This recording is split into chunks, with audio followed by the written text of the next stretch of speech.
Pinag-iingat ng City Health Service Office ang publiko dahil sa kumakalat na super flu sa bansa. At ayon sa pag-aaral ng mga eksperto, mas transmissible ito o mas nakakahawa kumpara sa ibang uri ng flu.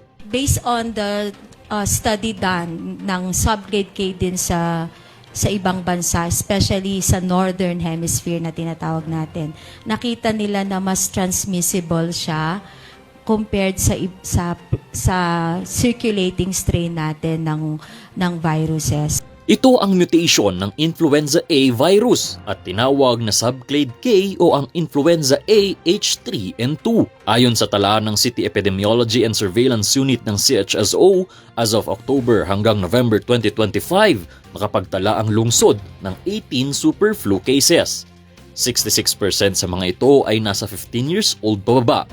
Lahat sila ay fully recovered na at walang naitalang namatay dahil sa super flu.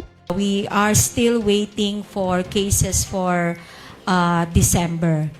But now, nandito tayo sa January. So let's focus on January. We had a lesser flu now compared to the same period last year. So yun naman yung good news. Pero let's not put our guards down kasi papunta pa lang tayo sa malamig na panahon. Sabi ng Pag-asa, it will extend until February and March. So even the projections for flu, we are looking at an extension of that flu season. Supposed to be bababa na tayo ng January. But because of this subclade K, we're looking at a higher extension of our flu season by February. Kahit ganun pa man, nag-abiso ang CHSO na hindi dapat ito katakutan. Tinawag lang itong super flu dahil mas transmissible ito na siyang madaling maiiwasan kung susundin ang basic health protocols tulad ng proper hand washing, pagtakip sa ating bibig kung umuubo o babahing, at pagsusuot ng face mask kung may ubo o sipon.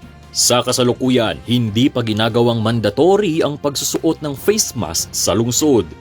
Nico Gatchalian para sa PIO Baguio Balita.